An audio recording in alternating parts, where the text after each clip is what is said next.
Hello, I'm Simon Owens, and you're listening to The Business of Content, a podcast about how publishers create, distribute, and monetize their digital content. For this week's episode, I interviewed a freelance journalist who now generates a six-figure income through Patreon and Substack. A year ago, Jesse Singal had a very traditional freelance writing career. When he wasn't working on his book, he'd write articles for places like The Atlantic and New York Magazine. The mixture of book advance and freelance revenue provided a reasonably stable income. Today, the economic climate for journalism is much more dire. The COVID-induced recession has led to mass layoffs and a squeeze on freelancer budgets. Some publications have closed up shop completely, but in many ways, Jesse's income streams are more secure than ever. That's because he launched a paid newsletter through Substack and co-hosts a hit podcast that monetizes through Patreon. Together, these two sources generate a nice six-figure income for him. I recently interviewed Jesse about why he decided to monetize his audience directly, how he designed his paid offerings, and whether he thinks platforms like Substack and Patreon can replace the income for laid-off and underemployed journalists. Before we jump into the interview, I want to talk about my own Substack newsletter. There are no ads on this podcast. The only way I generate revenue from my content is through Substack. Subscribing gets you access to case studies about how publishers are creating, distributing, and monetizing their content. My goal with these case study interviews is always to deliver insights that will help you in your career.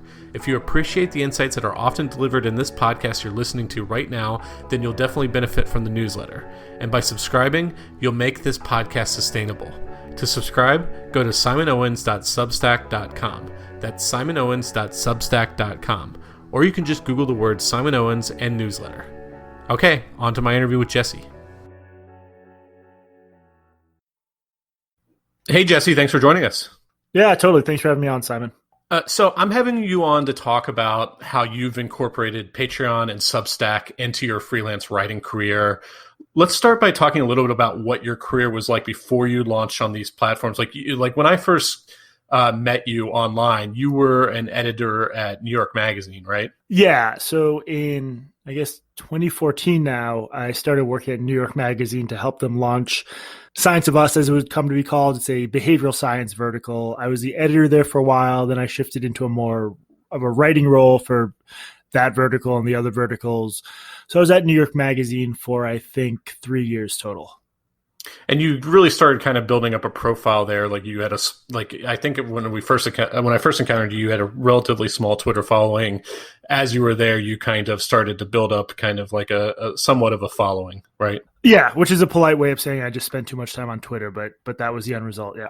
And you eventually left that job to focus on book writing and freelancing. Why did you leave a solid salary for freelancing? Yeah, in retrospect, at least until recently, I'd started asking myself if I should have stayed longer. But basically, I was fortunate to get a book deal and to leave on sort of favorable freelancing terms with New York Magazine. And, the dream as a writer, I think, is to just be able to write and to not have to go into an office every day. I should say, New York Magazine was a great place to work. Work from home in the mornings, go in for the afternoon, a lot of working from home, very flexible. It was probably the closest I'll have to a dream staff job. And I was partly driven by just boring real estate stuff, basically, where my lease was up. I didn't want to deal with the summer, blah, blah, blah. But it just seemed like a way to sort of establish a little bit more freedom and flexibility. And, I'm glad I did it. I think in retrospect, the smarter, more mature thing to do would have been to take the salary for 3 or 4 more months, but it worked out for me.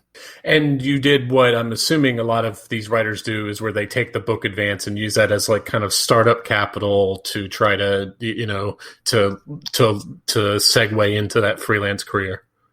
Yeah, I don't think at the time I was that intentional about it. I was just like, I have some runway. I can keep writing for New York Magazine. I can freelance for other places. So it definitely gave me some flexibility. I've always been disorganized and not great at the sort of logistical side of things. But yeah, that was the end result. It was sort of, in a sense, startup capital. So what was your weekly life as a freelancer? Like, was it just consistently working on a slate of stories in between researching and writing your book? Like, were you having to just constantly pitch stuff? What was kind of your the week life of Jesse? Well, the book work comes in these very big waves where you go through periods where it's relatively calm, like if you're waiting to get edits back from your editor.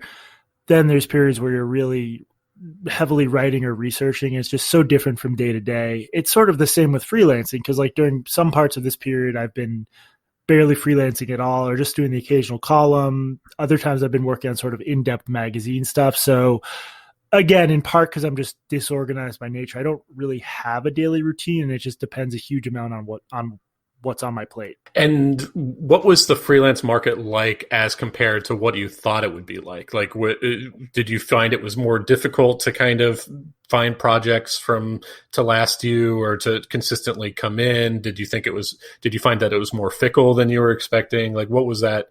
What was what you thought it would be like compared to what it actually ended up being? For me, it was pretty solid. I was leaving with certain advantages, including strong editorial contacts at a number of publications. New York Magazine gave me sort of good rates, which is standard. Like someone you have a pre-existing relationship with or a former staffer, they tend to get better rates. It was never a situation where I could have lived off the freelancing. That was sort of the buffer the book advance provided. But I generally did not have trouble finding as much freelance work as I wanted. I do think since then, things have tightened considerably. And if I hadn't, I'm sure we'll get into this, but if I hadn't sort of pivoted toward my own stuff, it would be harder these days to get freelance work. Yeah, let's talk about that. Like, so you first launched on Substack. What motivated you to launch on Substack? Like, you've definitely butted heads with a lot of people in the journalism world. Do you think that hurt you and your ability to land freelance projects? And I'm wondering if that played in any kind of the motivation to start experimenting with your own monetization. Yeah, it's really complicated. I mean, the short answer is So I became controversial for writing about youth gender dysphoria, and you can include a show link if you want to the main Atlantic article that made me controversial. Does not, in my view, lay out a remotely even conservative, let alone radical view. It's basically just about what the process should look like for kids who are seeking blockers or hormones and so on. Because that's a hot button issue, it made me controversial among a subset of particularly New York and DC journalists. The sort of in back channel offline conversations among most people, I'm not controversial. I think Twitter can give a pretty skewed perspective. So there's a few outlets that, especially as the Overton window has closed, like I just wouldn't bother pitching to them, but they're not generally outlets that, hardly any outlets pay well now anyway. So I think anyway, all this ended up working out for me. At the moment I was launching my Substack, it was because the guys who run it had reached out to me a few times, as they'd reached out to so many others and said, you should start a Substack. I figured I have some free time. The freelance market does not look particularly sturdy, not because of reasons having to do with me, just because of structural reasons. So why not give it a shot? And it ended up working out for me, in part because I arrived already having a large following. And I do think the controversy on net drives readers and listeners to me more than the reverse. I have no way of proving that or testing it. It just seems to be the case. And how did you design your Substack offering? Like, did you launch a paid version right away? No, it was just free for a while, and then eventually I launched a paid one. I don't even remember the timing because so good. And what was like on the free version? Like, what were you writing about, and how long? What kind of cadence was it? I think it really. I do think one of my strengths as a writer is I can do the sort of breezy, bloggy, almost gawkery style. And then I can also dig deep into a social science paper that I think is important and show lay people why it's important. So it varied wildly. And I think that's maybe one of my disadvantages as a Substack writer is I think if you looked at the most successful ones, they'd all like have one theme or one politics or one tone or style. I think I'm a little bit more all over the place. But again, as with like everything else I do, I cannot point to any particular strategy or forethought. I'm sure if I'd been better or smarter, I would have like written myself a memo. I would have like, predicted benchmarks and saw if I reached them. I didn't do any of that. It just sort of, worked out from the hard work of writing basically.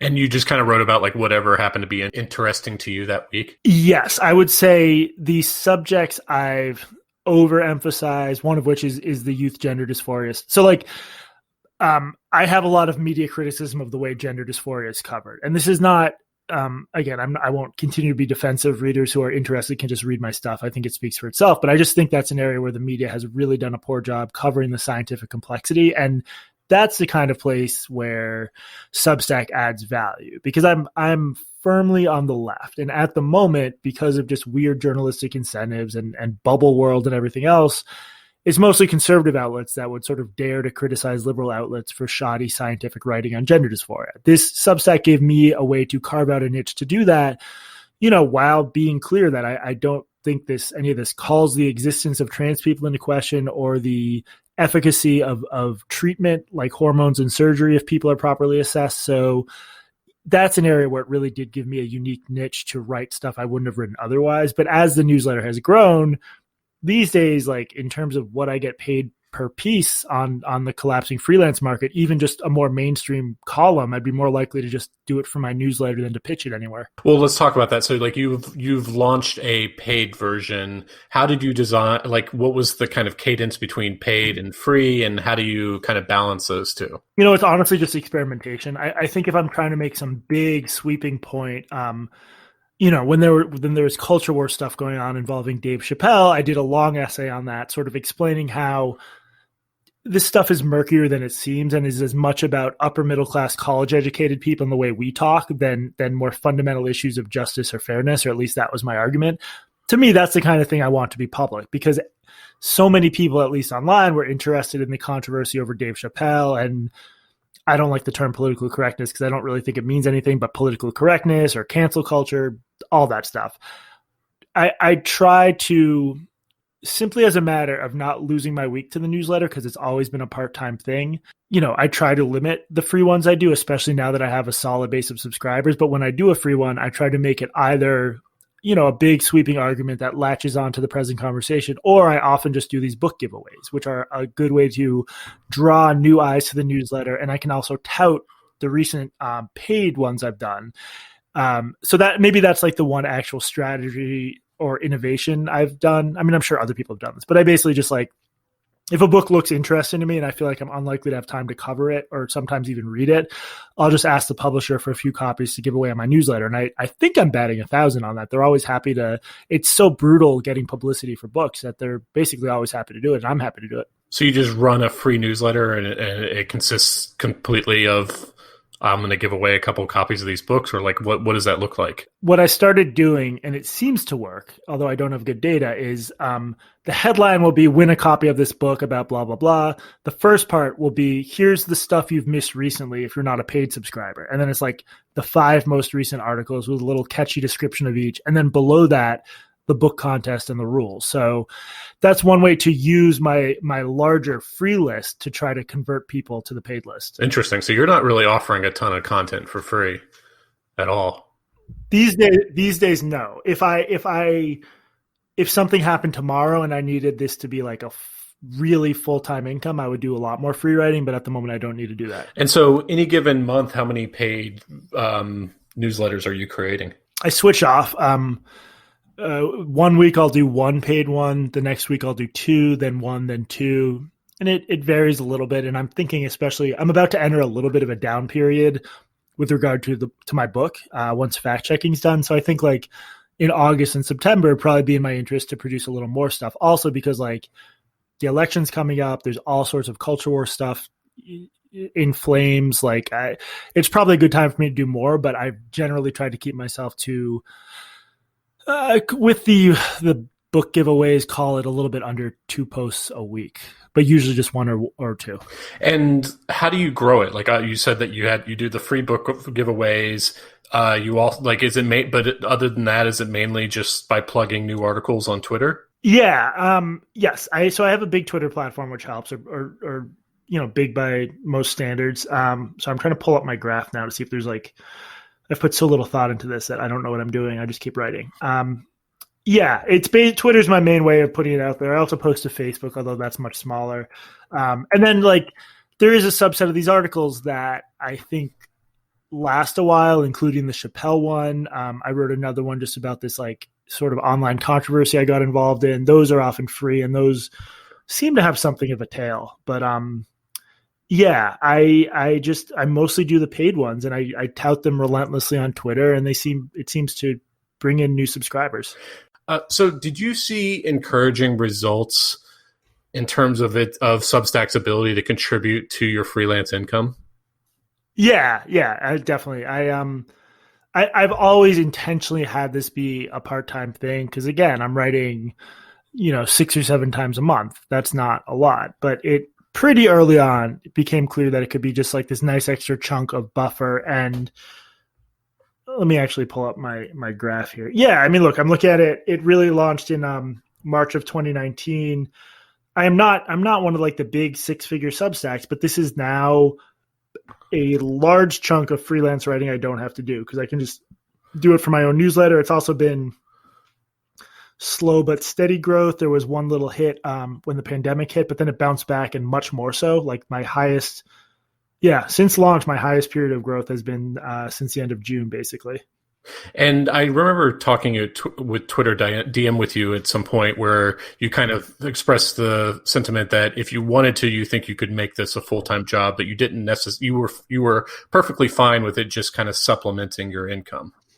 Yeah. Let me think about that because, I mean, whatever. People need to be more free about the money. I think after fees and stuff, I'm taking home like a little over $30,000 a year. And yeah, I mean, I think that I could, just given the growth, at least double that if I would put a lot more work in. It's just a question of like, as a journalist with multiple projects going on at once, you're always trying to triage and figure out where you can get the most bang for the buck. And I think I found a really nice place here where people like the product and they're responding to it. And, that's a significant chunk of freelance money. So what led up to the launch of your podcast, Blocked and Reported? Yeah.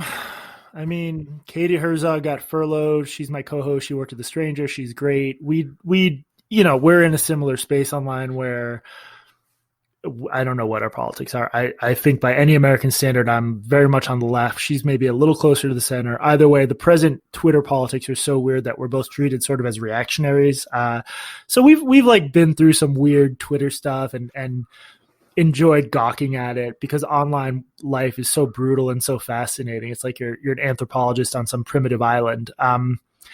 I would say, I don't even know. We just decided to give it a shot and to see if it would work. And at first we weren't even on Patreon. We just wanted to see if we got listeners. And this had sort of the real liftoff in a way. My newsletter, I'm very happy with, but was slower growth. This just sort of, as soon as within a few weeks of the Patreon launching, it seemed like we'd hit on something. Yeah, and so the kind of I listened to, it's a very good podcast. I've listened to a few episodes. Kind of like what it focuses on is kind of like the excesses of kind of liberal groupthink. Would that be kind of an accurate description of what you guys kind of focus on? Yeah, I think that's part of it. I think in the period since its launch, that's been a big subject with the Harper's letter and the episode that went up today is about Barry Weiss and Andrew Sullivan resigning and getting fired respectively. I don't want that to be our brand at all because I just think there's a much bigger world out there. So I think we cover that a lot. And our beat is sort of online nonsense, and that is a lot of online nonsense, but we're recording an episode today that's not about that or only sort of about that. And we've talked about a lot of other stuff too. So I think we just see ourselves as sort of entertaining tour guides to a lot of this stuff because I think many of our listeners are not, there's a subset of them who are very online and enjoy, hearing someone else talk about it. But I think our average listener is not spending 8 hours a day on Twitter absorbing this stuff. Yeah, because you get like really well into the weeds of stuff. Like, I'm pretty online, but I don't even follow half of this stuff other than seeing like random tweets referencing it. It's kind of, have you ever heard of the podcast called Who Weekly? It's like No. these two people who, all those like people you see on the front page of tabloids. Yeah. And they're like D-list celebrities and you have no idea who they are. Like it's like a podcast for explaining exactly who these people are and what like stupid little dramas they're in that week. And it seems like you guys do that for Blocked and Reported. Like you dive deep into whatever controversy that most people don't have the time to even know exists. Yeah. And I do think there's a more mainstream component of it. Like, we did a whole episode on white fragility by Robin DiAngelo and why we really disagree with that approach to anti-racism. So that's just sort of like the equivalent of snarky mainstream book reviewing. So I think we do a lot of stuff. And there's just like, there's so much out there to be explored and unpacked. I mean, my one of my next newsletter items is really just about a retraction in Publishers Weekly, but that retraction connects to this idea in online life that people aren't allowed to respond or broadcast or amplify public utterances, which is a pretty radical claim that if person X says something, person Y isn't allowed to respond to that thing because that's considered inciting harassment. And then that idea goes back to a online controversy called Jacobin Ghazi from 2014 or 2015. So this will make no sense to anyone listening. All I'll say is like subscribe to my Substack. But the point is, if you have some knowledge of how these online dynamics work, you can end up plucking stuff up out of the muck, out of the swamps, and sort of dusting it off or rubbing it off and saying, look, this is actually an important story about human nature or cultural trajectories or whatever else. So to get back to the content side, the monetization stuff. So did you two discuss monetization early on, or you just were like, we're going to put this out there and see what the response was? I think the goal was always to make money off it. We didn't really have a strategy. And actually our Patreon launch was literally, I think we were midway through June and just realized like, they bill it the first of the month. Let's just launch it and see what we can do and see where it goes. And we didn't strategize about it. We just figured we determined how much extra content we should put out. And we're like, we'll see what happens. And it worked. With a lot of this stuff, 9 out of every 10 efforts are going to fail. I mean, I'm not a tech guy and I have some problems with certain aspects of like tech guy culture or tech gal culture, but that just like try something and see if it sticks is important. And Katie and I are in our mid-30s and we're experienced journalists and we're experienced with all this online nonsense. So I think that was easier for us to do than it would be for like a 22-year-old trying to talk about internet nonsense. And you kind of indicated earlier that the podcast really took off after you launched the Patreon. Is that when you started seeing explosive growth of the free version, or were you already starting to see that? Yes. I'm just looking at a graph now. The big uptick on the Patreon, which was end of early June was when like the curve. Beginning of June was like this huge shift inflection point. And then maybe a month after that, I started noticing that like our first day download numbers had jumped like 3 or 4 times. So that the free listeners seem to follow the interest from the Patreon version, but I frankly don't know how any of this works. Yeah. So you maybe you didn't even know it, but maybe you were featured on Apple iTunes or something like that, because that kind of like growth is somewhat rare, even though you guys both have large followings, so maybe that helped in terms of building it as well, but it seems like it's something clicked the right way and you just saw kind of like an explosion of listening. Yeah, and I'm pulling it up because I'm actually curious about this. Like so in terms of first day downloads, jumping 1, 2, 3, 4, 5, 6, 7, 8, 9, 10. Yeah, we're talking like 4 times bigger. It got 4 times bigger first day downloads over like a month and 2 months and 2.5 months. I mean, yeah. I don't know how. The point is like it was what felt like a pretty crazy increase. Yeah, and how did you design the Patreon offerings? Just balance, man. Like how much we could realistically put out that would be high quality content. Like if we recorded every day, we would run out of stuff. And, even just recording and editing, as an hour of audio, like really requires some work. So we needed to find a balance point with that. And with both of us wanting to, probably continue to work on other stuff. I do have a book coming out. I'm sure Katie wants to freelance more. So, it's similar with the newsletter where I wish I had access to the grand cosmic revenue or utility maximizing equation that would tell me like exactly how much free, how much paid to put out. Similar here, like maybe so right now we're doing at least 3 paid episodes a month for our lowest tier. Maybe if that was 4 or 5, it would double our growth suddenly. But there's no way to know, and all you can really do is like feel around in the dark and try to ascertain the features of this strange room we're all wandering around. And Patreon, like all these services, it has somewhat of a clunky offering in the sense of like it creates like a personal RSS feed, and the person then needs to import that into their podcast player, assuming their podcast player like even accepts a personalized RSS feed, like if they're listening on Spotify or Pandora or something something that's not going to work. Do you get a sense of like your Patreon subscribers are like, they're definitely subscribing because they want access to the extra paid? Like some people subscribe to Patreon just to support the podcaster, but do you get the feeling that a lot of people are just really engaged with the paid offering?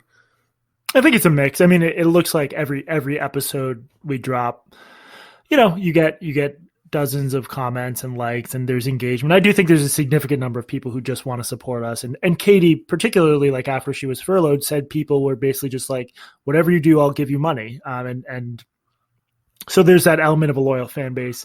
I think a lot of people are taking advantage of it, but I think we have a fair number of people who are supporting us and just listening to the one free weekly one we do. I should have emphasized we always do one free weekly one on Monday morning. So yeah. And Patreon, I'm not the first person to say this, but is not good. I mean, they offer a useful sort of basic feature set for someone trying to do what we're doing, but like it would cost us, I think, $200 or $300 a month just to give Katie access to it, like admin access. Whereas on Substack, you can give anyone access. We cannot give away free subscriptions, which you should do to like famous people. On Substack, I could do that. So all these basic features are completely absent from Patreon. And I think there's a market there for someone to build a replacement as long as it's like truly apolitical. I think some people have tried to build like some sort of like intellectual dark web equivalent or something. And I think the best possible world of a Patreon competitor, and maybe there is one, and I just don't know about it yet, would be sort of apolitical. And I also think at some point we could just take the revenue and have someone build our own site for us, because I think there are reasons to do that. There's always like the churn concern. Like it's such a big deal in this world to get people to enter their credit card information once, and like to have to get on this mic and be like, okay, guys, we're going to ask you to migrate to a whole new system after you already, added to our monthly recurring revenue, I think would feel nerve-wracking, but there might be a way to make the numbers work. We got to figure that out in the long run. Yeah, I think Ben Thompson and John Gruber from Daring Fireball, they teamed up for a podcast, and I think they have their own kind of custom solution. And I'm surprised maybe Substack, because Substack allows obviously multiple authors and distribution to paid-only subscribers with a personalized RSS feed. Maybe that would have been a better option, but it seems like you're doing so. Before we get into actually how well you're doing, you created like different tiers. You said the basic tier is they get three extra podcasts a month. Were there any other offerings that you did for higher up tiers where they paid more money? Yeah, so $10 is the same as $5, but you also get every 2 months we do an Ask Us Anything, and we do like a video live stream, both of which we've only done one of so far. And then the $20 tier, the only other perk you get is we'll give you a shout out once a month if you want one. So you're not, different people have different budgets, and we're so appreciative of even just the free listeners because they help get the word out. And as we've told our free listeners, just by telling friends about it, you are increasing the sustainability of this project because we have a good conversion rate. But yeah, the 10 and the 20 levels, like, it's not like you're getting a whole vast new world of content. It's really just for people who have a little bit of extra money and are able to support us more, which we appreciate. But I think other creators probably, at $10, you also get access to a newsletter or a Discord chat or all this other stuff. For now, we're keeping it pretty bare bones, and it seems to be working. Would you ever want to offer advertising on the free podcast? So I did a little bit of micro sort of market research, and I emailed some of our patrons at random and said, as long as you always had access to an ad-free version, would it turn you off if we sought out advertising on the free one?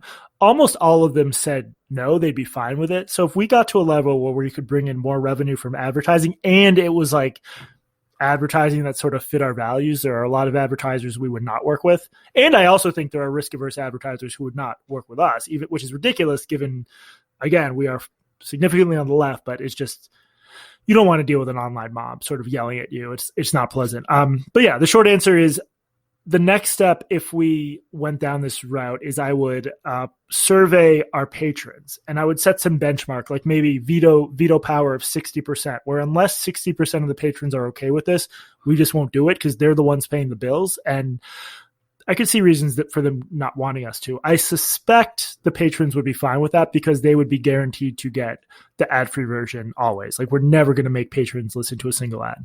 Mm-hmm. So I see based on the publicly listed numbers that Patreon displays that you currently have 2,600 subscribers, $15,000 a month in pledges. Obviously, some of that goes to Patreon's fees, but otherwise, I'm assuming that your overhead is low and you're able to just basically split most of that with your co-host, right? Yep. Yeah, well, she's a woman, so she gets less money, but it's our EvoPsych. No, we split it evenly. The publicly listed number does already include most of the fees. There's one last fee on Stripe's end, like a smaller transaction fee, but that's pretty close to the amount we're taking home. Yeah, so, doing some basic math, you're generating $30,000 through Substack. You're doing another $7,000 a month through Patreon with your cut. So how has this success impacted your freelancing career? Like, are you pitching less aggressively? Are you being more choosy in what projects you take on? How has your life changed now as a result of your success on these two platforms? With the Substack felt like sort of a little bit of not a grind because I enjoyed it, but it took a while to get there. The Patreon sort of feels like I won the lottery, and all of this could go away tomorrow. Patreon could decide they don't want us, and we've gotten a lot of people worried that Patreon will just decide we're not welcome, which I think would be ridiculous, but you never know.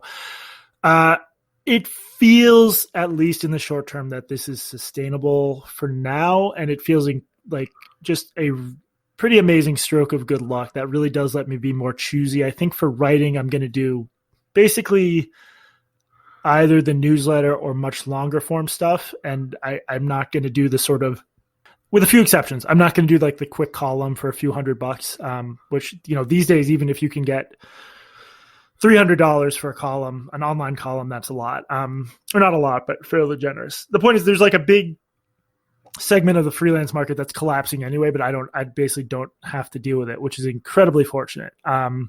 There's a lot of outlets I'd still like to write for, especially ones that can support you and give you travel money for reporting and pay you well. And I feel like I can still pitch those despite whatever controversy has gone on. And I think when the book comes out, it'll maybe bring more reporting opportunities. But at the end of the day, this gives me a comfortable base of income, and I can write and I can opine with Katie, and it's very enjoyable. Do you think the audience you've built up will help you in terms of selling books? Yes. Yeah, I'm positive it will. I think my Substack subscribers, well, in both cases, both patrons and Substack subscribers, you have like sort of a parasocial relationship with them, and you're exchanging emails with them and responding to their comments. So I think even though, especially with the Patreon, the subject matter of the book is a little bit different, I think it's going to help. And I think having access to the number of ears per week will have, especially by the time the book comes out, if we continue to grow, I think that will help. I don't know for sure. I don't know how anything in the book selling world works, but I'm hopeful that this will help. So last week, Andrew Sullivan left New York Magazine and is launching on Substack. Matt Taibbi did the same with Rolling Stone. We're seeing lots of prominent journalists do this. What do you think these platforms offer in terms of a viable career for writers and podcasters? Like, is this really like we're hearing about the collapse of the freelance market? Is this something that's super exciting, that is a real kind of viable alternative career? Or I don't know, like what do you think this fits within the marketplace of writing? I think it's unfortunately very winner take all. And I feel like at the moment, again, things could change. I'm on the right side of that, mostly due to good luck, but and age, frankly, like being a little bit older and more experienced when all this stuff hit. But Katie and I were talking about this on the podcast. Like this is not a market that rewards the sort of most societally valuable skills. Like people like listening to podcasts where they find the host banter enjoyable. I'm glad we can provide that, but the number of laid off journalists who like covered crime in Baltimore or City Hall in St. Louis, or there's a billion smaller cities where there's basically no journalists left.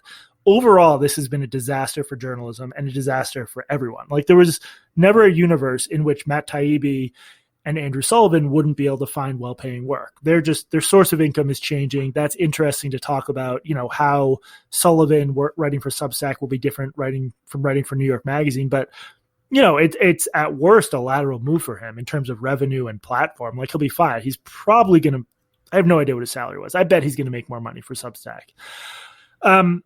It's very bad. Like I have some survivor guilt about it, that I was in a position where I could sort of, in certain ways, benefit from this. It's horrible for journalism. No one has come close to figuring out, with the exception of sort of like glimmering bright spots like ProPublica, no one's figured out how to actually fund the journalism any of us care about. So I think there's excitement to a world where Red Scare and Chapo are doing well, and we're doing pretty well, and Andrew Sullivan doesn't need institutional support to thrive, and same with Taibbi, but it's not good, and it's not sustainable, and I'm incredibly worried about journalism. And I think our only hope is that there's going to be a wave of investment, like especially after the election. I think it's going to be mostly like commentary and sort of geared at propping up sort of more heterodox or contrarian voices, which is fine for what that is. But when does actual journalism get funded? Yeah. So what you're saying is this is great for people who already have a platform and a very small percentage, but your average, laid off reporter who was maybe covering City Hall, this is just not going to be viable for them. They're completely screwed. I think there's probably a small niche market on, like, okay, so if someone found a philanthropist in St. Louis who's interested in poverty there and said, I'll fund your Substack, I'll give you 80 grand for 2 years of the Substack, 40 grand a year. And then that writer could also cobble together some other funding from subscriptions, from other stuff. Maybe then you have one Substack covering crime or City Hall or whatever we're talking about in St. Louis. When you think about the infrastructure you need to actually produce that journalism, you need editors. You really need this guy to be able to, spend 3 days reporting out one story. I think you could come up with a few one-off situations where you have like the St. Louis poverty beat on Substack for 3 years, but I'm skeptical it'll be sustainable, and I'm skeptical it'll really do the reporting that needs doing. Yeah, I'm seeing some people write about this and how hard it is for someone like to create like a one-off newsletter that's sustainable. But now there are some like newsletter writers who are teaming up in kind of like bundled subscriptions and stuff like that, which I find a little bit more encouraging because they can kind of combine forces. And I think being able to produce more content and kind of combine your personal brands can make the long-term viability a little bit more likely. But I think you're right too. Like as someone myself is trying to build up, my Substack subscriber base, like it's just a slow slog. And I'm lucky that I have, a decent freelance writing career, and also just, a spouse who has like pretty steady income, so that I can be in it for the long game. But I don't think most journalists have that kind of runway to be able to do that. No. And I think the bundling, I could see a smart person putting together some bundling system that like enriches everyone involved. If it's like Blockchain Reported, our podcast, and like the Fifth Column and a couple others, maybe. It's complicated because we have overlapping fan bases. What I can't see working, I don't think, is like, I don't know what Matt Taibbi makes. You tell me. It's probably not ridiculous to imagine he makes $500,000 a year. Do you think that's an overstatement? From his Substack? Yeah. I don't know. It could be. He is like a celebrity journalist, so like yeah. I don't know what he charges per month, but he has the kind of clout to where he could do something like that. Yeah. Right. So let's like take a simplified model where it's just Matt Taibbi and a journalist covering poverty in St. Louis teaming up. The latter journalist is always going to bring in way less money and require way more investment to do her job well. So you'll have a situation where it's like a bundle, but Taibbi is making so much more money and requires such fewer resources to produce just content, because content is now this flattened thing. And we can look at the page views of Content's thing about the Harper letter and see that they're 3 times as big as this much more socially valuable piece on, housing in St. Louis. And I just don't think there's any way to make that math work. So there's certain versions of bundling I could see working. We would be so skeptical of jumping into a bundle unless someone could really explain to us how it would benefit us. But overall, you just at the end of the day, you always circle back to the question of how are you going to fund socially valuable reporting? And I see no model to do that. Well, Substack has like rolled out group publications, like a bunch of former Splinter writers now have this blog or this Substack called The Discourse or something like that. So they're able to like kind of join forces, and it's kind of like a bundle in the sense that it's several writers together, but they're kind of pooling their resources and their followings. And I'm guessing they'll have a little bit easier job together than they would have done individually. Yeah, I think so. I don't think they're going to be doing much in-depth reporting, and I think they're going to find it challenging to fund it, even if they catch on in some more zoomed out sense. Yeah. All right, Jesse. Well, those were all the questions I had for you. Where can people find your work online? jessesingal.substack.com, patreon.com/blocked and reported. My book, The Quick Fix, will be out. I'm trying to get a final publication date. It looks like March or April of next year. So that's about the sort of the replication crisis and why we fall for these half-baked psychological theories. A totally separate issue, and I'm very excited to have a non-culture war product coming out. Awesome. Well, this is a lot of fun. Thanks so much for joining me. Thank you.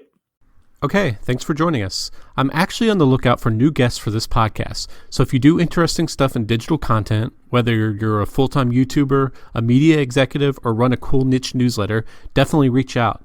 My email address is simonowens@gmail.com. Okay, see you next week.